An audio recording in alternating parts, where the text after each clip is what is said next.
thinking about this piece and thinking about curved lines and edges on curved surfaces. And I thought it'd be interesting if the piece could move, because then the curves on the surfaces could change, which kind of led me to the idea of something that's folded. I built a folding chair before, and I was thinking about how a chair sort of has 6 planes. The 4 sides or the 4 legs, the seat and the back. And let's try to figure out which side all these parts go on here. A number of years ago, I thought about a chair in the form of a squatting figure, but it wasn't something that I ever built. But that seemed to fit the 6 planes, the 6 faces of a cube idea, which if you unfold it sort of looks like a cross, and then the seated, crouching figure that made the chair, as soon as I thought about that, I realized that it was a Christ figure on the cross. And that's what led me here. It was obvious I should make the hinges out of wood, but I wasn't sure about the pins. But then after thinking about it for a brief moment, I realized, of course, the pins had to be nailed. So what holds these hinges in place, stubborn, I have to use a hammer to tap them in.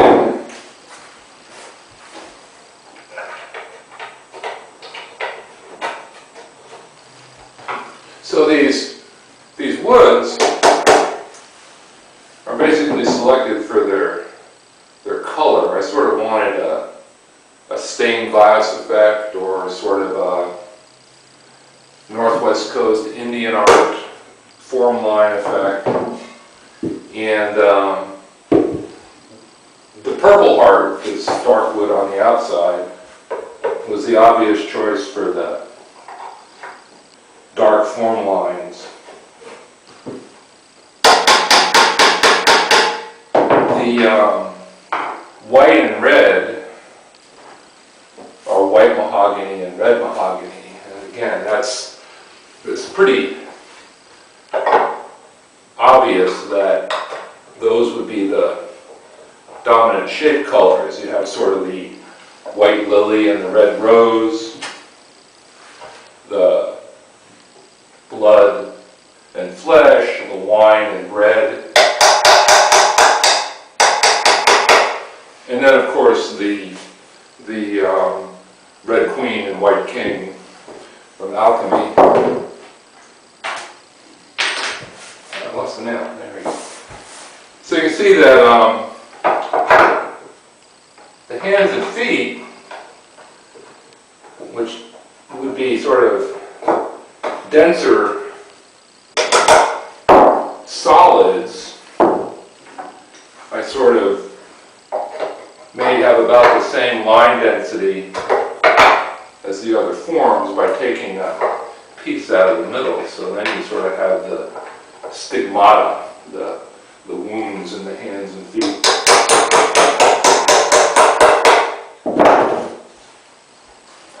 The arms attached from the back. Turn this over. Get down there.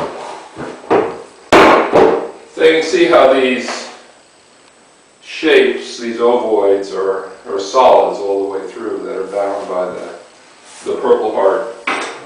Oh yeah, and the fill here between the thighs around the chalice is walnut, so that's simply like a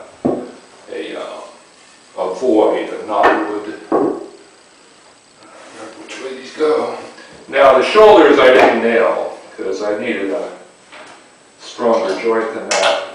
So there's a lot of torque on these shoulders, a lot of stress as the arms move around. So these are bolts, not nails.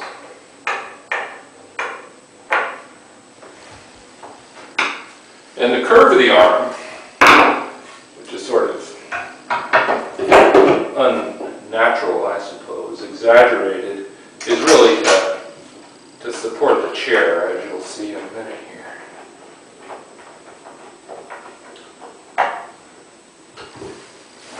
So that's the assembly. I should be able to pick this puppy up here.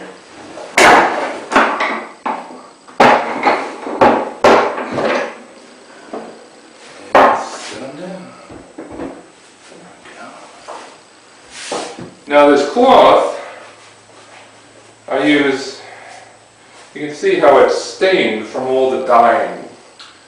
So that's sort of the drop cloth of Turin, I suppose you could call that. Now this chair isn't really stable enough to use, so these are not the everlasting arms. They're not going to hold you, it's kind of wobbly.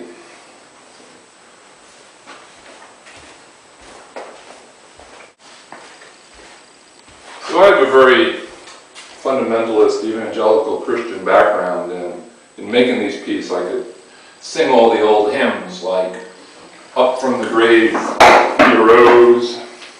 It's kind of nice because it's like a four-way pun on a rose and a rose, the flower, and then eros, love, which plays into the artist Marcel Duchamp's alter ego, Eros C'est la vie, maybe my favorite artist. And so you can see right here the roses. Now also sort of nice, the Shakers made chairs and put pegs on the walls and hung their chairs on the wall. Or maybe this is a throne, maybe it's thrown against the wall. But you can see sort of the two roses. The neck I sort of made a crown, kind of crowning the king, or the crown of thorns and blood drops. The six-petaled white lily of death and purity, and blessed are the lilies of the field. The thighs are like wings, or perhaps flames. And then I've split the center of the seat and used the groin area to form a chalice. These symbols at the intersections, I like it that this is like a 3 intersection, and a 4, and a 6, and a 5, and then a 1 or a 2. So the teardrop shape is kind of spirit, or spirit moving on the water in the creation. The pentagram of Satan right there in the groin for the fall. The hexagram or Star of David for Abraham.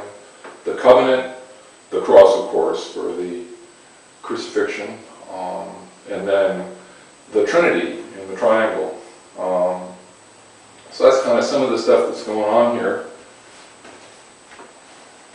Oh, another useful thing here is that, like the photo booths in the carnival, you can have your picture taken.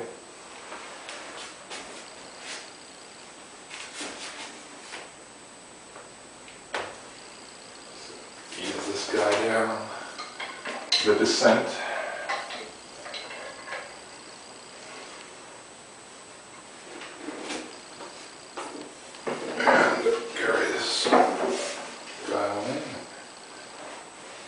Pieta. It's a really long project, but at least at this point I can say it is finished.